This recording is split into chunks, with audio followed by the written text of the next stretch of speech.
Alors bonjour tout le monde, mon nom est Franz Cator de chez Pub Courtier et tel que promis, bienvenue à nos vendredis vidéo. Et aujourd'hui, on va vous parler de 5 approches que les courtiers immobiliers peuvent utiliser pour maximiser Facebook et en même temps générer des inscriptions. L'idée, bien sûr, c'est oui, d'être plus visible via les réseaux sociaux, mais en même temps, il faut que ça vous rapporte dans le sens, il faut que ça vous aide à votre business. Alors, dans un premier temps, une petite note très importante, la firme de statistiques Fleishman Hillard de Toronto a décrété que 3 millions de Québécois ont un profil sur Facebook en janvier de cette année. Donc, 3 millions de Québécois. Donc, je pense que la question, est-ce que mes clients sont vraiment sur Facebook? Est-ce que ça vaut la peine d'investir dans Facebook et les réseaux sociaux pour développer ma business en tant que courtier immobilier? Je pense que la réponse est plus que vraie ici.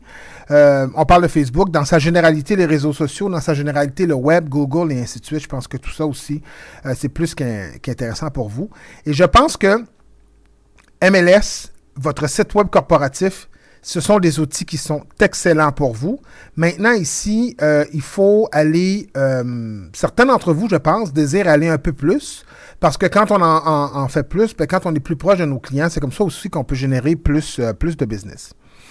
Alors, quelques points sur Facebook. On connaît tous Facebook. Je pense qu'on oublie que Facebook, avant tout, est une plateforme de collaboration où je peux mettre du contenu, je fais partie d'un groupe d'amis ou encore un réseau, un peu comme les réseaux de networking, un peu comme les chambres de commerce et ainsi de suite, sauf que c'est sur le web. C'est beaucoup plus axé sur le plaisir, le loisir et le divertissement, tout à fait, et ça vous donne beaucoup de visibilité sans pour autant vous donner beaucoup de travail. Mais n'oubliez pas ceci. Soyez social. Soyez super social sur Facebook.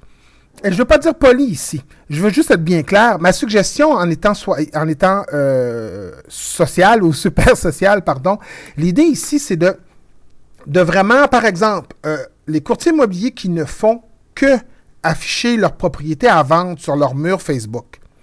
Les courtiers immobiliers qui ne font que afficher les visites et les journées portes ouvertes sur leur Facebook, et qui se disent « Facebook, ça ne fonctionne pas, ça ne marche pas, je vais arrêter de perdre mon temps », eh bien, c'est pour ça.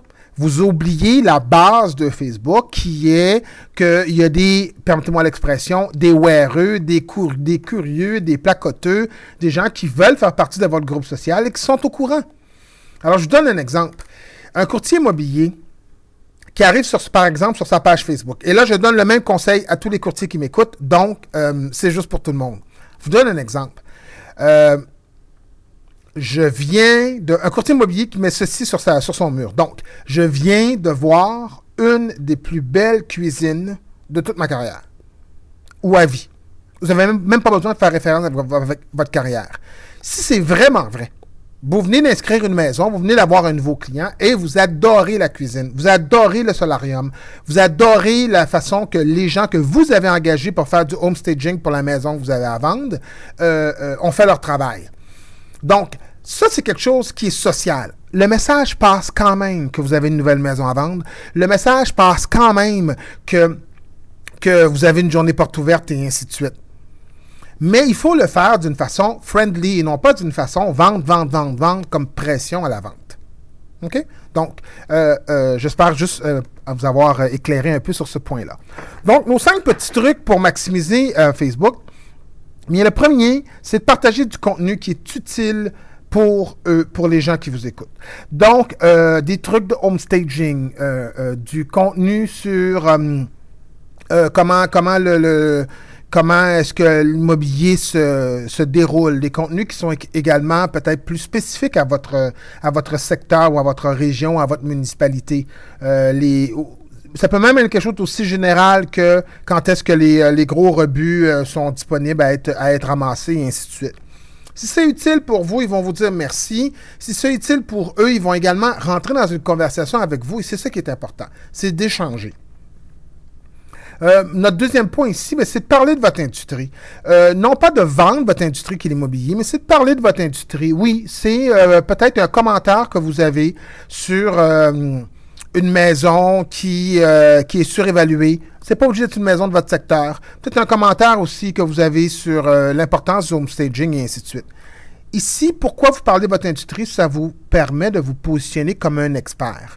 Ça vous permet de vous positionner, de faire communiquer le message que vous savez de quoi vous parlez. En réalité, ici, je vous donne un autre truc. Ce qu'on dit ici de parler de votre industrie, pas besoin de se casser la tête de midi à 14 heures, comme on dit. Si, par exemple, vous rencontrez un nouveau client cet après-midi, de quoi vous allez lui parler? Quelles questions, généralement, vos clients vous posent et quelle information est-ce que vous partagez avec les nouveaux clients que vous avez? De quoi vous parlez quand il y a une journée porte ouverte et ainsi de suite? Je ne vous demande pas de dévoiler vos trucs à toute la communauté et à vos compétiteurs. Je vous dis juste que la conversation que vous avez normalement avec un vrai client, alors peut-être avec un peu plus de généralité, mais cette conversation-là peut justement se séparer en plusieurs petits mots, petites capsules que vous pouvez mettre sur votre Facebook. Et là, ici, 100, 150 mots. Ici, on parle d'un paragraphe, 2 paragraphes. C'est en masse. Ce qui est important, c'est de lancer une idée sur votre page, sur votre mur Facebook et commencer à échanger la collaboration parce que les gens vont laisser des commentaires. Et puis, suite aux commentaires, vous pouvez laisser les vôtres et ainsi de suite. Donc, si je continue, le troisième point, donc, qui est de raconter des histoires de votre secteur. Donc, encore une fois, la superbe cuisine que vous avez vue, ou encore une levée de fonds, une opération de nettoyage, les scouts de votre quartier, ainsi de suite. C'est pas obligé de l'information que vous êtes impliqué, c'est pas obligé de l'information dont vous faites partie. Écoutez, cette information-là, je pense qu'elle est utile pour les gens de votre secteur. Vous voulez vous positionner dans votre secteur, dans votre municipalité, eh bien, parlez-leur de ce qui les intéresse. Et cette information-là existe sur le web. Si vous avez une adjointe, elle peut très bien rechercher cette information-là pour vous. Sinon, vous pouvez, par exemple, passer 1 heure, 2 heures sur le web, trouver énormément d'informations.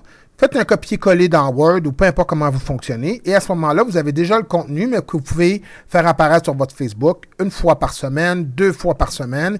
Et avec 1 heure de votre temps, vous avez créé le contenu nécessaire pour le mettre en ligne pendant le prochain mois. Posez des questions.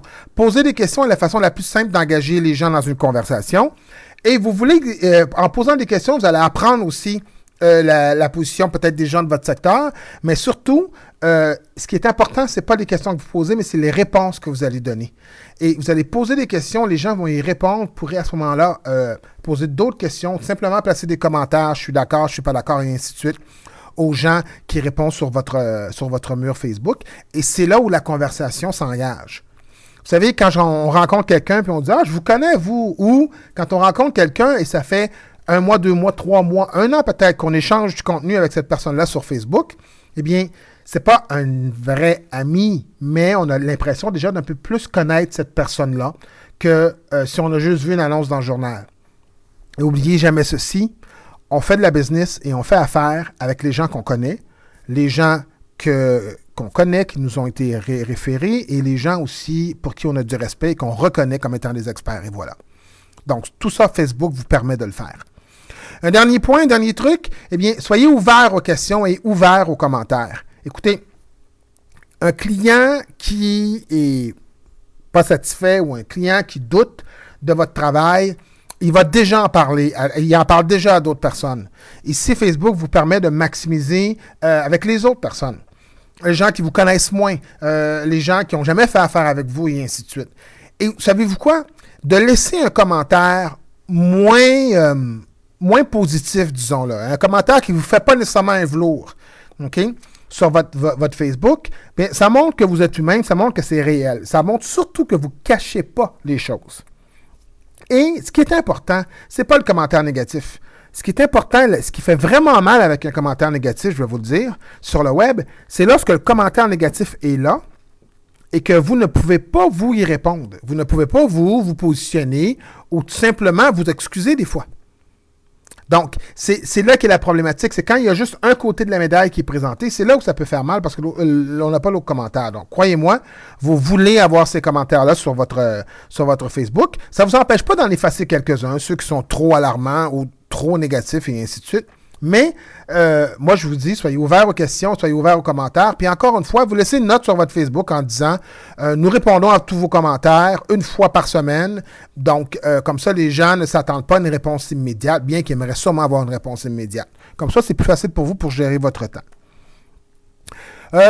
Alors voilà, c'était nos 5 trucs. On aimerait juste vous dire qu'on a également sur notre site web, juste ici à droite, vous pouvez remplir un petit formulaire.